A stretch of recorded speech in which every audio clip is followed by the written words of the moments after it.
Hello, ഇന്ന് നിങ്ങളുടെ നാട്ടിലൊക്കെ ഇങ്ങനെ മഴ പെയ്യാനായിട്ട് ഇങ്ങനെ നിൽക്കുകയാണോ? ഇത് നമ്മുടെ ഇവിടെ ഫുള്ള് കാർമേഘമൊക്കെ ആയിട്ട് ഇങ്ങനെ മഴ പെയ്യാനായിട്ട് ഇങ്ങനെ നിൽക്കുകയാണ്. നല്ല തണുപ്പുണ്ട് കേട്ടോ. കുറേ ദിവസങ്ങളായിട്ട് ഇങ്ങനെ ഭയങ്കര ചൂടൊക്കെ അല്ലായിരുന്നു. അപ്പോൾ ഇന്ന് നല്ല തണുപ്പായിട്ട് നല്ല രസമുണ്ട്. ഇതാണ് ഞാൻ പോകുന്ന വഴി. ഞാൻ ഇവിടുത്തെ ആകാശം ഒന്ന് കാണിച്ചേരേ. ഫുൾ മൂടിക്കിടക്കാം.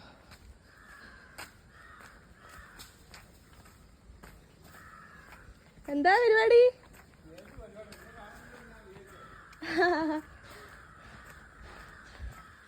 അതെനിക്കറിയാവുന്നൊരു അങ്കിളാണ്. അങ്കിൾ എപ്പോഴും ഇതുവഴി ഞാൻ പോകുമ്പോൾ ഞാൻ സംസാരിക്കും. So he's my friend. ഇത് ഞാൻ ബസ് കയറാൻ നിൽക്കുന്ന സ്ഥലമായിട്ടാ. ഇവിടെയായിട്ട് ഒരു മരം കണ്ടോ, നല്ല രസമാണ്.